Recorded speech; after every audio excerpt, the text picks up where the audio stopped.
नमस्कार, बीकेसी गुरु क्लासेस में आपका स्वागत है।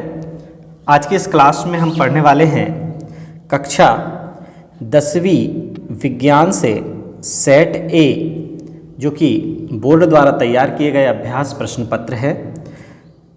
उसका हल पूरा समझने वाले हम यहाँ पर। सबसे पहला प्रश्न है, सही विकल्प चुनकर लिखिए। कैल्शियम ऑक्साइड की जल के साथ अभिक्रिया है ऊष्माक्षेपी एवं संयोजन। तो क्या होगा? ऑप्शन नंबर स यहाँ सही है। दूसरा है, चमकदार अधातु है। कौन सी अधातु चमकदार होती है? आयोडीन चमकदार अधातु है। तीसरा नंबर है, मनुष्य में वृक्क एक तंत्र का भाग है जो संबंधित है। किससे संबंधित है? उत्सर्जन से संबंधित है। ऑप्शन नंबर स यहाँ सही है। चौथा है, मानव में मादा जनन तंत्र का भाग नहीं है। कौन नहीं है? शुक्रवाहिका। शुक्रवाहिका मादा जनन तंत्र का भाग नहीं है। फिर आगे देखिए, मनुष्य में लिंग गुणसूत्र की संख्या होती है।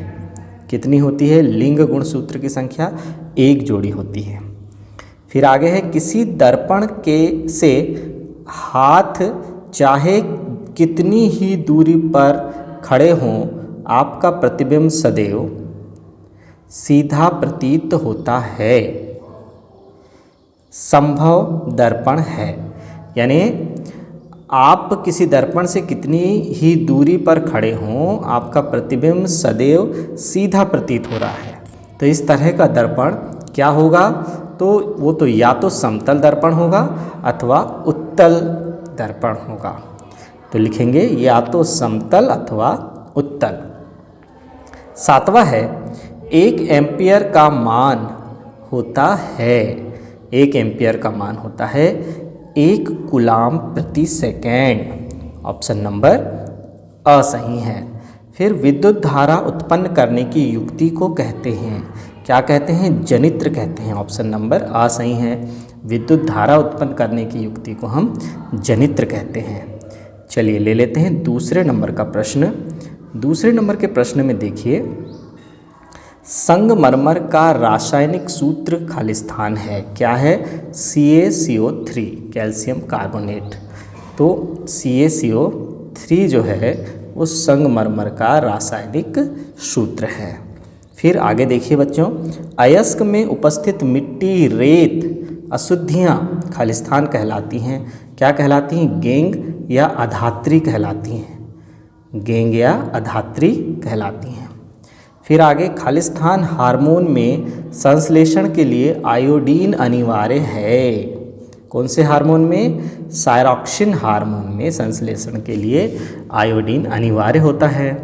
फिर जब पुष्प में पुंकेसर एवं स्त्री केसर दोनों उपस्थित होते हैं तो उन्हें खालिस्तान कहते हैं।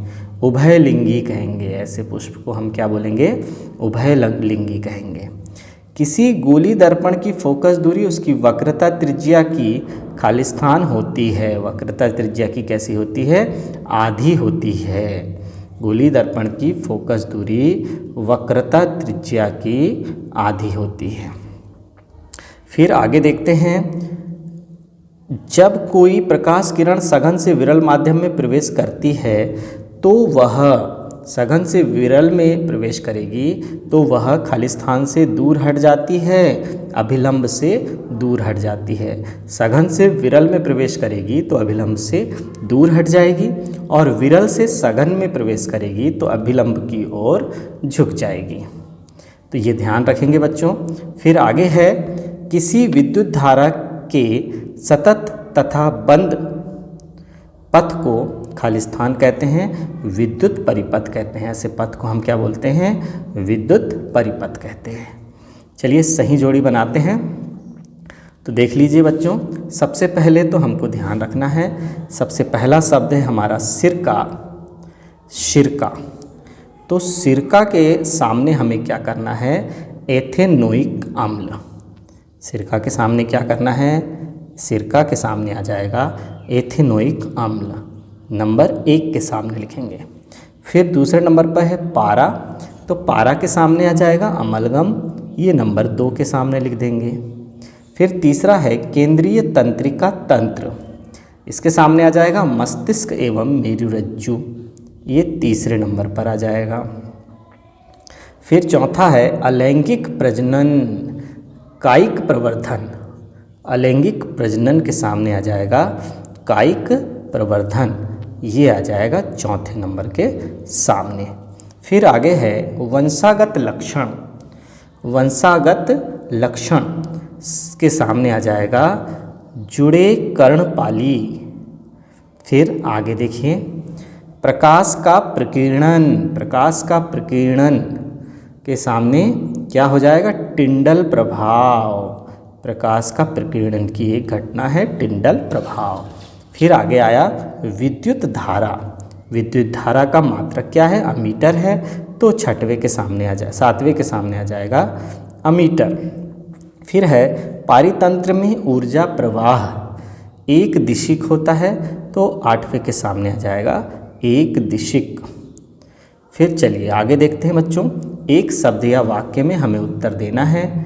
तो देखिए पहला है CaOCl2 का प्रचलित नाम क्या है, विरंजक चूर्ण है, इसका प्रचलित नाम क्या है विरंजक चूर्ण है। दूसरा है पौधों में प्रकाश के अवशोषण के लिए कौन सा वर्णक उत्तरदायी होता है, क्लोरोफिल उत्तरदायी होता है।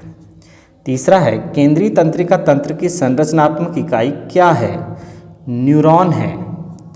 फिर अगला है डीएनए का पूरा नाम लिखिए, तो डीऑक्सीराइबोज न्यूक्लिक अम्ल, डीएनए का पूरा नाम है डीऑक्सीराइबोज न्यूक्लिक अम्ल। फिर आरएनए का पूरा नाम यदि पूछेगा तो सीधे राइबोज न्यूक्लिक अम्ल। फिर आगे देखिए पांचवा लेंस की क्षमता का एसआई मात्रक क्या है, डायप्टर है, लेंस की क्षमता का एसआई मात्रक क्या है डायप्टर है। फिर छठवा है सामान्य दृष्टि के व्यक्ति के लिए हुए स्पष्ट दर्शन की अल्पतम दूरी होती है, तो किसी वस्तु के स्पष्ट दर्शन के लिए न्यूनतम दूरी है 25 सेंटीमीटर। फिर आगे है विद्युत चुंबकीय प्रेरण की खोज किसने की, माइकल फैराडे ने की, विद्युत चुंबकीय प्रेरण की खोज माइकल फैराडे ने की। तो चलिए बच्चों अब सेट बी के वस्तुनिष्ठ प्रश्नों का अध्ययन करते हैं। लेते हैं पहला प्रश्न, सही विकल्प चुनकर लिखिए, सही विकल्प चुनकर लिखिए। Fe2O3 + 2 एल्यूमिनियम, तो क्या बनेगा एल्यूमिनियम ऑक्साइड + 2 Fe। तो इसमें हमें देखना है ऊपर दी गई अभिक्रिया किस प्रकार की है, तो ऊपर दी गई अभिक्रिया, तो इस क्रिया में विस्थापन हो रहा है, इसलिए इसे हम क्या बोलेंगे विस्थापन अभिक्रिया। ऑप्शन नंबर ड सही है, डी सही है। फिर आगे देखेंगे निम्नलिखित में से कौन सी अधातु द्रव है, ब्रोमीन जल जो है, ब्रोमीन एक अधातु है जो कि द्रव अवस्था में पाई जाती है। तीसरा है दो तंत्रिका कोशिका के मध्य खाली स्थान को कहते हैं, क्या कहते हैं सिनेप्स, सिनेप्स कहते हैं। ऑप्शन नंबर अ सही है, ए सही है। फिर आगे बढ़ते हैं चौथा, बीजाणु द्वारा प्रजनन किया जाता है, राइजोपस, राइजोपस द्वारा। ऑप्शन नंबर ए सही है। पांचवा है मनुष्य में लिंग निर्धारण होता है, कैसे होता है लिंग निर्धारण, गुणसूत्रों द्वारा होता है, तो ऑप्शन नंबर ए सही है। छठवा है किसी बिंब का अवतल दर्पण द्वारा बना प्रतिबिंब आभासी, सीधा तथा बिंब से बड़ा पाया गया वस्तु की स्थिति कहाँ होनी चाहिए। इस स्थिति में दर्पण और ध्रुव तथा मुख्य फोकस के बीच में, दर्पण के ध्रुव तथा मुख्य फोकस के बीच में यदि वस्तु होगी तो उसका प्रतिबिंब आभासी, सीधा तथा बड़ा होगा। फिर सातवां देखेंगे दीर्घ दृष्टि दोष दूर करने में उपयोग किया जाने वाला लेंस है।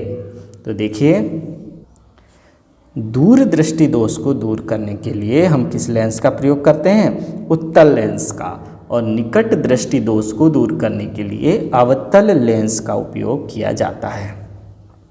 आगे है प्रतिरोध का मात्रक होता है।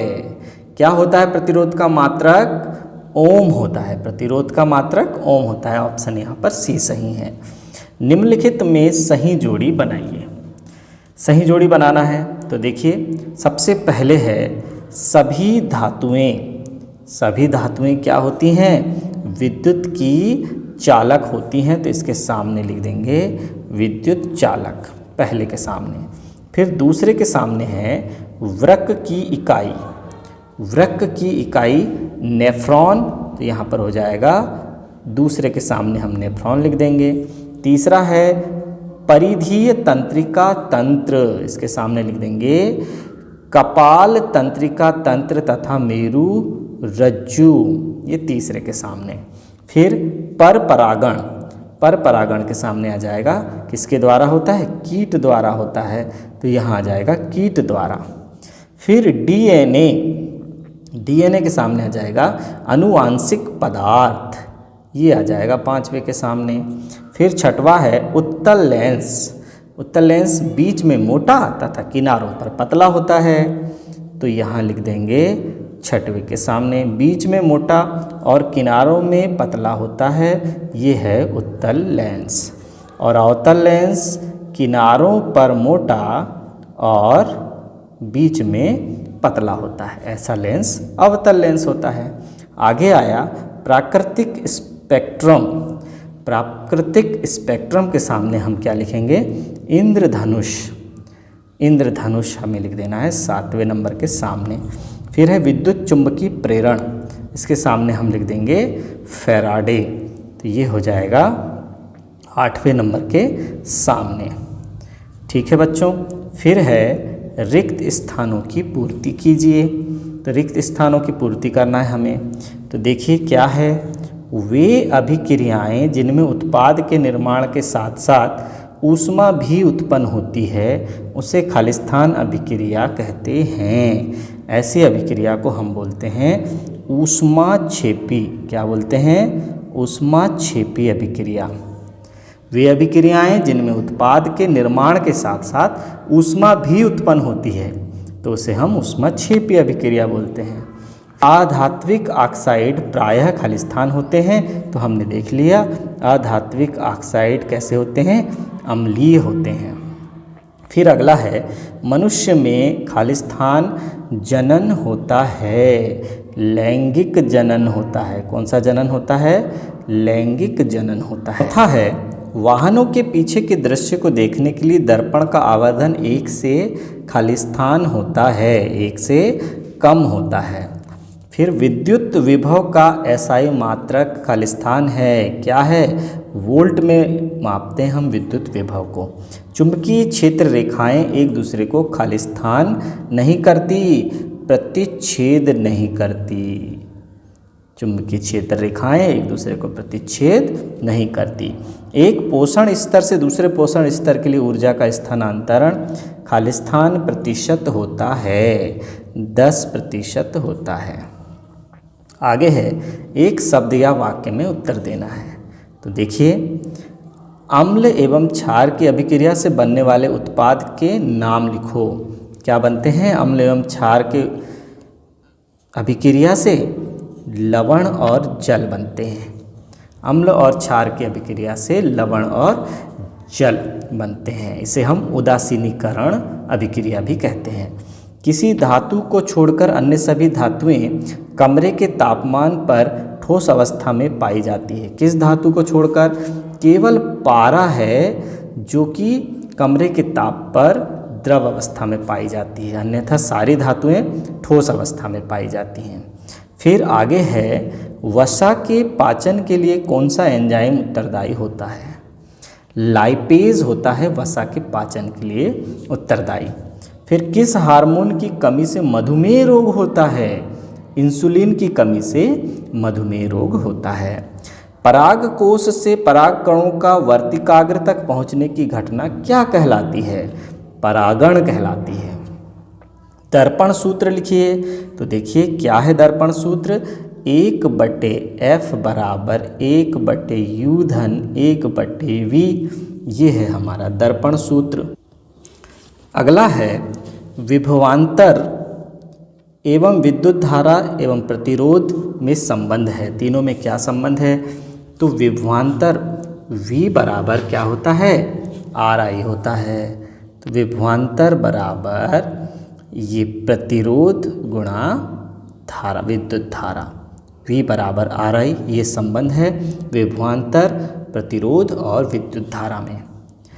अब आगे देखिए, अब लेते हैं बच्चों सेट C के वस्तुनिष्ठ प्रश्नों को। पहला प्रश्न है, सही विकल्प चुनकर लिखिए। H2 का योग तथा O2 का ह्रास किस प्रकार की अभिक्रिया है? H2 का योग तथा O2 का ह्रास अपचयन अभिक्रिया है। ऑप्शन नंबर बी यहाँ पर सही है। अब उपचयन अभिक्रिया क्या होती है? उपचयन मतलब ऑक्सीकरण। तो ऑक्सीकरण कब होगा? जब O2 का योग और H2 का ह्रास हो, इसके विपरीत हो, तब उसको हम उपचयन या ऑक्सीकरण अभिक्रिया कहेंगे। अपचयन अभिक्रिया हम कब कह रहे हैं? जब H2 का योग हो रहा है और O2 का ह्रास हो रहा है। चलिए अब लेते हैं दूसरा प्रश्न। सोने और प्लेटिनम को गलाने वाले अम्ल का नाम क्या है? Aqua regia. ऑप्शन नंबर सही है, सी सही है। निम्नलिखित में से कौन सी मिश्र धातु में पारद अवयव होता है? अमलगम में होता है। ऑप्शन नंबर सी सही है। चौथा है, चावल के पानी में कुछ बूंदें किस विलयन की डालने पर विलयन का रंग नीला काला हो जाता है? विलयन का रंग नीला काला कब हो जाएगा? आयोडीन डालने पर होगा। ऑप्शन नंबर बी सही है। गर्भाशय तथा भ्रूण के मध्य बनने वाली नलीनुमा संरचना कहलाती है? क्या कहलाती है? नलीनुमा संरचना प्लेसेंटा कहलाती है। ऑप्शन नंबर डी सही है। फिर अगला है छठवां नंबर, वाहनों में पीछे का दृश्य देखने के लिए किस दर्पण का उपयोग किया जाता है? बार बार आता है, उत्तल दर्पण का उपयोग किया जाता है। ऑप्शन नंबर बी सही है। फिर विभवांतर मापन यंत्र है, वोल्ट मीटर से हम क्या मापते हैं? विभवांतर मापते हैं बच्चों। फिर आगे देखिए, एक्वाजोरिया अम्ल राज में सांद्र हाइड्रोक्लोरिक अम्ल एवं सांद्र अम्ल का मिश्रण किस अनुपात में होता है? 3:1 में होता है। ऑप्शन नंबर ए सही है। अब बढ़ते हैं आगे अगले प्रश्न की ओर। देखिए, रिक्त स्थानों की पूर्ति कीजिए। पहला है, टमाटर में खालिस्तान अम्ल उपस्थित होता है। कौन सा उपस्थित होता है? ऑक्जेलिक अम्ल उपस्थित होता है। कौन सा होता है बच्चों? ऑक्जेलिक अम्ल उपस्थित होता है। फिर दूसरा है, मानव नेत्र में प्रकाश एक पतली झिल्ली से होकर प्रवेश करता है जिसे खालिस्तान कहते हैं, रेटिना कहते हैं हम। इस पतली झिल्ली को हम क्या बोलते हैं? रेटिना।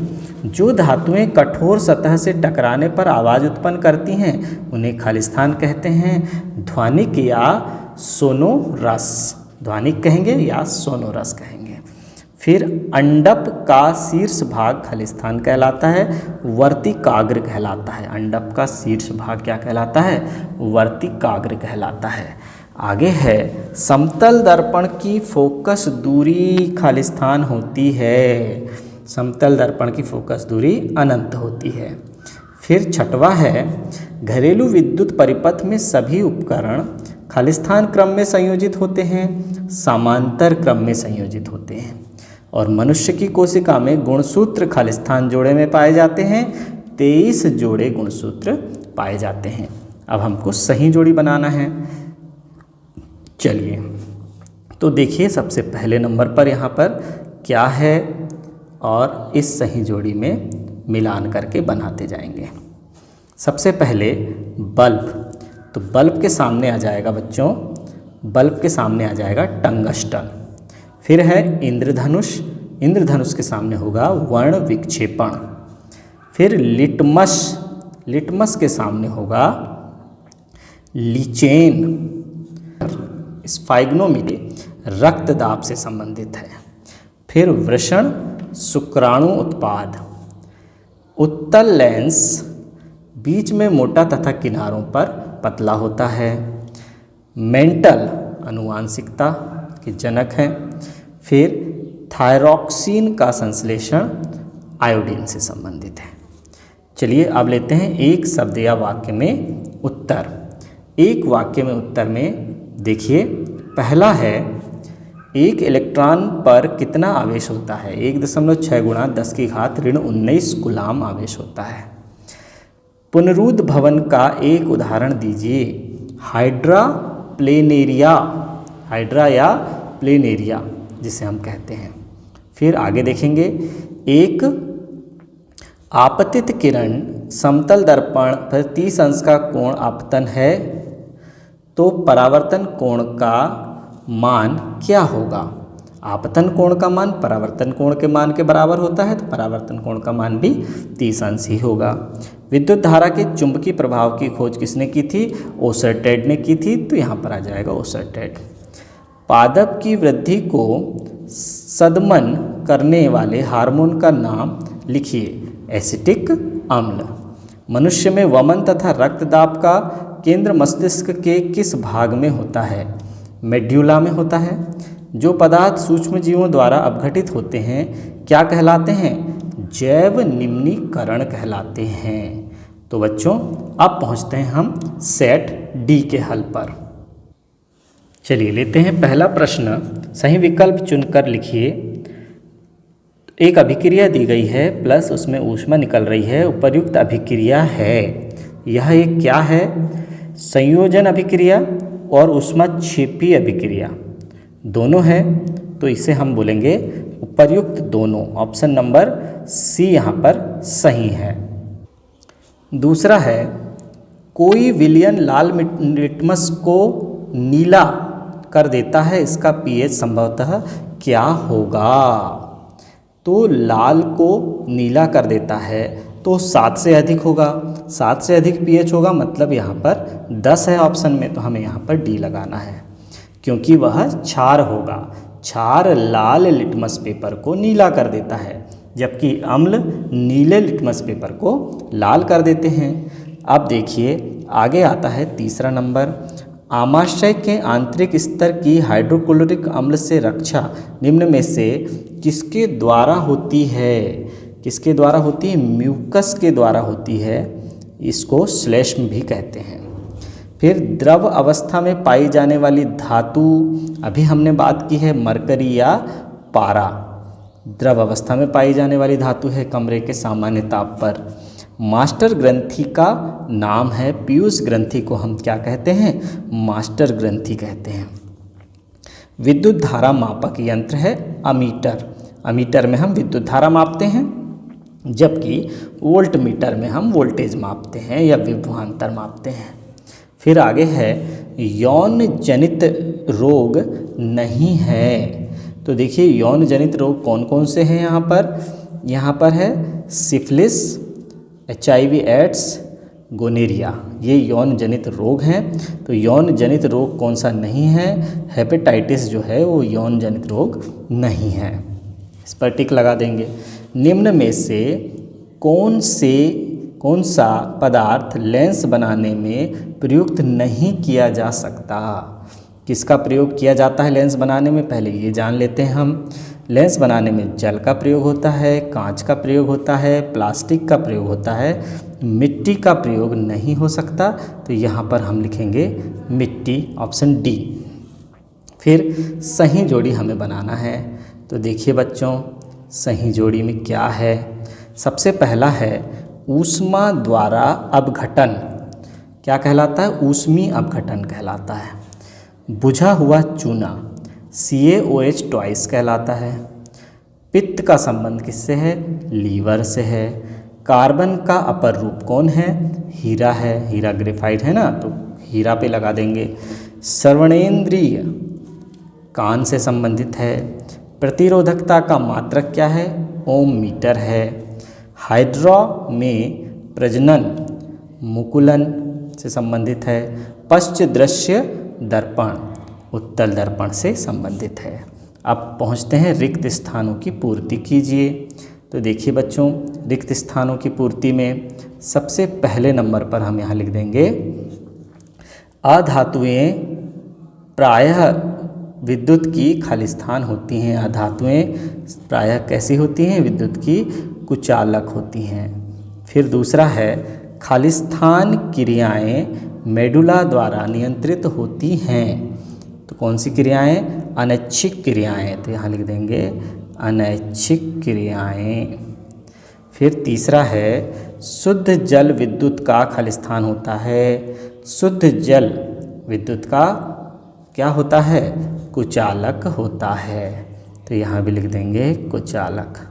फिर देखिए मनुष्य में खालिस्थान जनन होता है। तो मनुष्य में कौन सा जनन होता है? लैंगिक जनन होता है। अभी हमने पीछे भी पढ़ा ना बच्चों, लैंगिक जनन होता है। पीढ़ी दर पीढ़ी लक्षणों का संचरण खालिस्थान कहलाता है। अनुवांशिकता कहलाता है। क्या आ जाएगा यहाँ पर? अनुवांशिकता। फिर आगे है सीधा तथा बड़ा प्रतिबिंब केवल खालिस्थान दर्पण में बनता है। केवल अवतल दर्पण में बनता है। फिर आगे आएगा श्वेत प्रकाश का रंगों में विभक्त होना खालिस्थान कहलाता है। वर्ण विक्षेपण कहलाता है। यहाँ लिख देंगे वर्ण विक्षेपण। आगे बढ़ते हैं, एक शब्द या वाक्य में उत्तर देना है। तो पहला देखिए क्या है?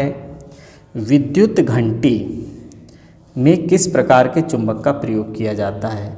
अस्थायी विद्युत चुंबक का प्रयोग करते हैं। चुंबकीय क्षेत्र उत्पन्न करने वाले स्रोतों के नाम लिखिए। क्षण चुंबक एवं धारावाही चालक क्या करते हैं? चुंबकीय क्षेत्र उत्पन्न करते हैं। नेत्र लेंस की फोकस दूरी को कौन समंजित करता है? कौन समंजित? तो पक्षमाभी पेशियाँ। पक्षमाभी पेशियाँ क्या करती हैं? नेत्र लेंस की फोकस दूरी को समंजित करती हैं। मनुष्य में शुक्राणु जनन क्रिया कहाँ होती है? कहाँ होती है? वृषण में होती है। फिर आगे है लिंग निर्धारण करने वाले गुणसूत्र को क्या कहते हैं? लिंग गुणसूत्र कहते हैं। फिर आगे आया छठवा है लेंस का सूत्र लिखिए। तो लेंस का सूत्र क्या है? 1/f = 1/v - 1/u। जबकि दर्पण का सूत्र में यहाँ पर दोनों के बीच में प्लस लग जाता है। फिर अपघटक मृत जीवों को किस प्रकार के पदार्थों में अपघटित करते हैं? सरल अकार्बनिक यौगिकों में अपघटित करते हैं। तो बच्चों, विज्ञान के सेट ABCD के वस्तुनिष्ठ प्रश्नों का यह वीडियो यहीं समाप्त होता है। धन्यवाद।